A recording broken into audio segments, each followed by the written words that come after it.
Coucou. Yo tout le monde, c'est Floreptile. Aujourd'hui, nouvelle vidéo. Donc aujourd'hui, déjà je voulais vous faire une annonce. Je serai présent à la Bourse d'Arras.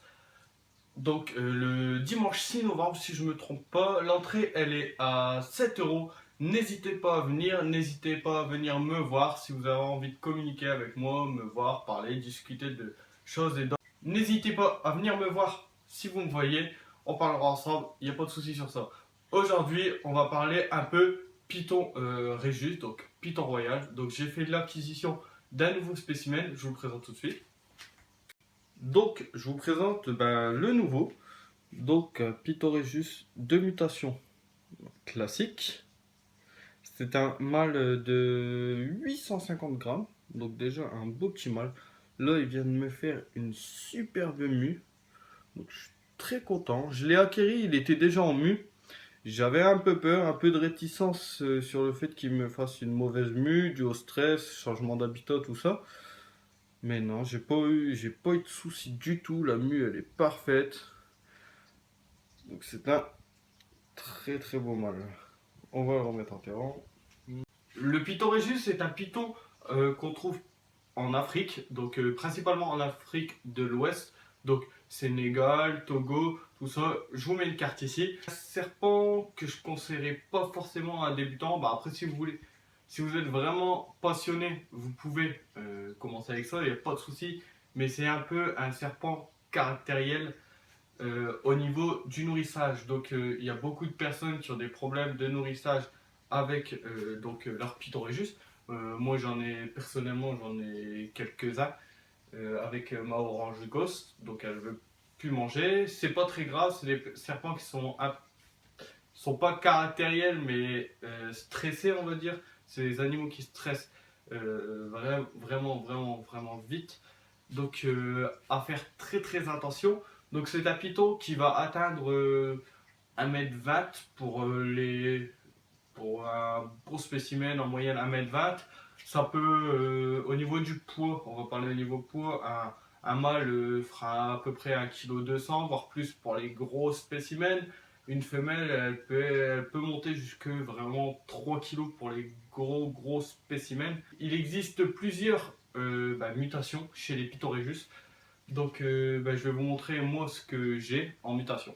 Donc là on a un python donc classique.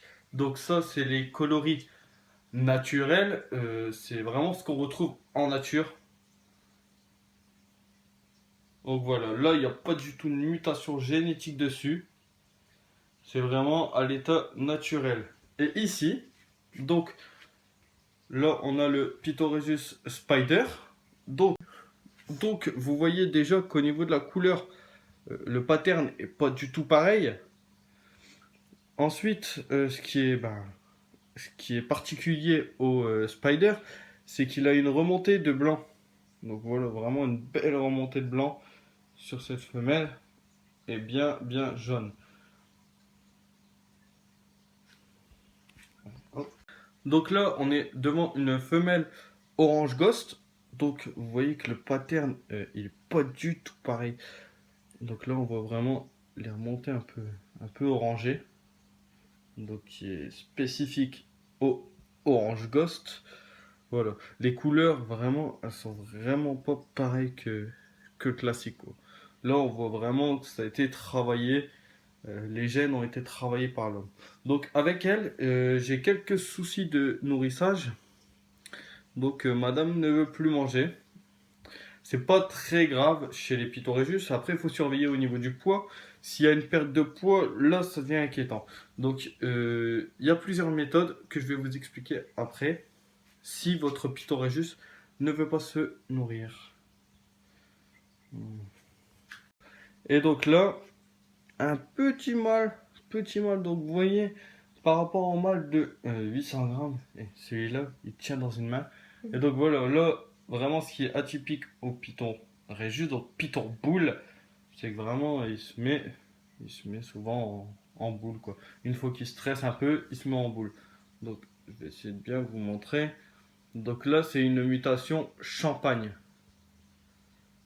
Vraiment c'est une mutation que j'adore. C'est vraiment magnifique. avec la tête un peu noircie, avec un peu de orangé, une belle ligne dorsale. Sur ce spécimen, elle est vraiment marquée, vous voyez, là, et jusqu'à la queue. C'est vraiment une mutation que j'affectionne. Donc, je vais vous montrer le nourrissage d'un spider, mais il y en a un gros derrière. Hein. Il a senti la nourriture. Il est un peu au taquet. Si avant. Donc, alors moi, je l'ai nourri déjà au ras décongelé.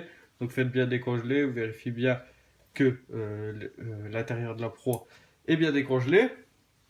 Ensuite, donc il y a plusieurs méthodes. Bon là, avec la spider, j'ai pas de souci. Mais aussi non, s'il veut pas manger, déjà vous pouvez faire une incision à ce niveau-là sur le haut du crâne. Bon, c'est pas très glamour, mais il y a un peu de liquide qui va sortir du cerveau en fait, et donc l'odeur sera plus forte. Sinon, vous pouvez les décongeler donc sur un tapis chauffant, ce qui va vous permettre de perdre moins d'odeur sur la proie, même si elle a été décongelée, mais toujours moins qu'en mettant dans l'eau. Hop, sinon, il faut du fraîchement tué. Hop, donc là, la spider, normalement, il n'y a pas de souci sur ça. Alors, ma fille. Donc, le spider, c'est un serpent qui a une tare génétique, donc il peut trembler un peu, faire trembler sa tête. Donc là, j'ai ma femelle spider qui veut pas manger, donc comme je vous avais dit, j'ai incisé le crâne. Je vous montre pas comment j'ai fait, quoi. Vous allez trouver. Donc il y a d'autres méthodes si donc ils veulent pas manger. Donc déjà, essayez la nuit. Vous pouvez essayer la nuit. Donc l'incision, décongelée, fraîchement tuée.